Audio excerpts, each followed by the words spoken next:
21वे युग हे कितीही डिजिटल आणि स्मार्ट असलं तरीही आजही आपल्याकडे काही परंपरा आणि प्रथा पाळल्या जातात। अनेकांना त्यामागील कारणे माहिती नसतात, पण पिढ्यानपिढ्या चाललेली ही प्रथा आणि परंपरा पाळायची म्हणून पाळतात। पूर्वीपासून चालत आलेली परंपरा आजही त्याच श्रद्धेने पाळली जाते। त्यातलीच एक प्रथा म्हणजे जेवताना ताटाभोवती पाणी फिरवण्याची। आपल्या शास्त्रात अन्न खाण्याचे नियम सांगितले आहेत। जेवताना नियमांचे पालन करणे आवश्यक आहे असेही म्हटले जाते।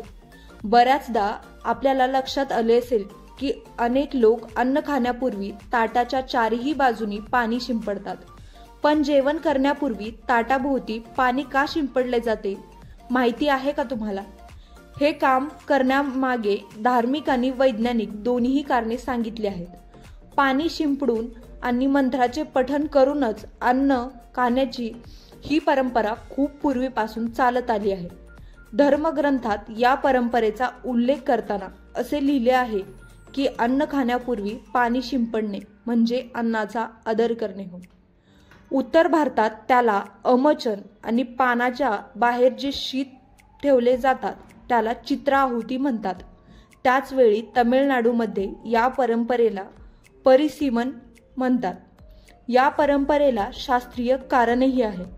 खरे तर पूर्वीचे लोक जमिनीवर बसून जेवत असत। अन्न खाताना किडे आणि कीटक अन्नावर बसू नये म्हणून जेवणाच्या ताटाभोवती पाणी शिंपडले जात असे।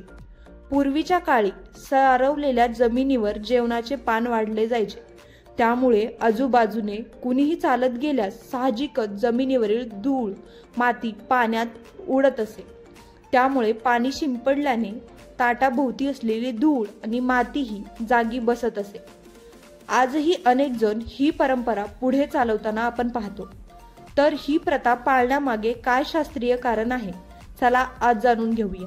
2015 मध्ये जर्नल ऑफ फूड सायन्स आणि टेक्नॉलॉजीने केलेल्या संशोधनानुसार पाण्यामुळे सूक्ष्मजीवांपासून अन्नाचं संरक्षण होतं। अन्नाभोवती पाणी शिंपडण्याने देखील कीटकांना प्लेटमध्ये प्रवेश करण्यापासून रोखले जाते। रात्रीच्या वेळी हा सराव विशेषतः उपयुक्त ठरतो, कारण प्रकाशाची पातळी कमी असते, ज्यामुळे लोकांना त्यांच्या जेवणातील ताटात कोणतेही कीटक किंवा माशा रेंगाळताना दिसत नाहीत। त्यामुळे जेवणाभोवती पाणी शिंपडले जाते। याबद्दल तुम्हाला माहिती होते का? आणि या प्रथेचे पालन तुम्ही कधी केले आहे का किंवा करता का? नक्कीच कमेंट करून कळवा।